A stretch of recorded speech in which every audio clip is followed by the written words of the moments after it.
त्यांनी जी काही मेहनत घेतली आज ती समोर विद्यार्थ्यांच्या रूपाने फळं लागलेली आपल्याला दिसत आहे.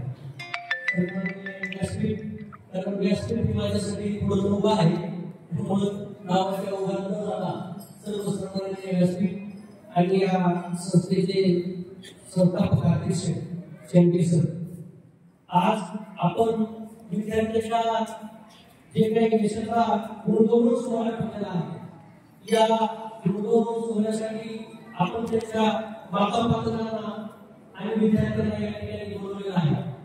असा प्रोग्राम आयोजित करून विद्यार्थ्यांना पाठवलं हा खरंच एक कौशल्यपूर्ण उपक्रम आणला जातो आणि विद्यार्थ्यांना यातून चालना मिळते.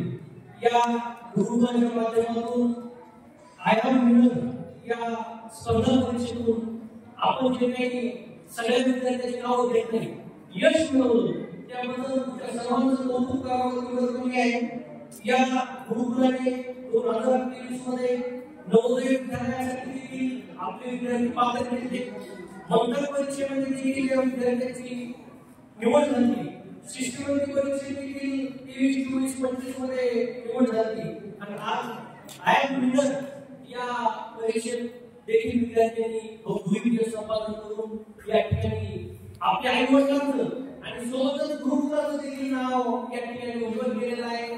मी विद्यार्थ्यांचं, गुरुकुलाचं आणि सर्व माता भगिनींचं या ठिकाणी कौतुक करेल. खरं तर भारतीय अर्थव्यवस्थेचा कणा काय तर युवा आणि विद्यार्थी हे भारतीय अर्थव्यवस्थेचे कणा आहे. हे भाषण करण्याचं खरं तर व्यासपीठ नाही, हे विद्यार्थ्यांसाठी छोटे दोन उदाहरण देतो आणि मी थांबतो. अमेरिकेत स्वामी विवेकानंदांनी शिकागोमध्ये जाऊन सर्व अमेरिकेला इंग्लिश मध्ये भाषण करून धरणं टाकलं आणि भारताचा दबदबा त्या ठिकाणी निर्माण केला.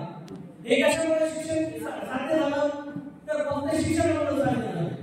एक विद्यार्थी काय करू शकतो तर एक विद्यार्थी शिक्षणाच्या माध्यमातून भारताला नवीन अर्थव्यवस्था देऊ शकतो. एक विद्यार्थी काय करू शकतो तर भारत कशाने चालतो ती राज्यघटना बनवू शकतो. बाबासाहेब आंबेडकरांनी काय केलं राज्यघटना लिहिली आणि आज त्या राज्यघटनेवर काय चालतंय तर पूर्ण आपला भारत देश चालतो.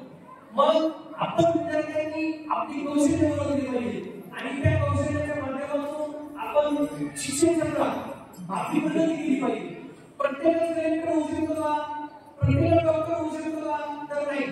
मग खेळाच्या बाबतीत आपलं वेगळं कौशल्य असतं, शिक्षणाच्या बाबतीत वेगळं कौशल्य असतं, कोणी राजकारणात जातं, कोणी समाजकारणात जातं, अशी विविध क्षेत्र आपण त्या क्षेत्रात परिपूर्ण आहोत. अशी क्षेत्र विद्यार्थ्यांनी निवडायचं आहे आणि त्या क्षेत्रात भरीव कामगिरी करायची आहे, मेहनत घ्यायची आहे.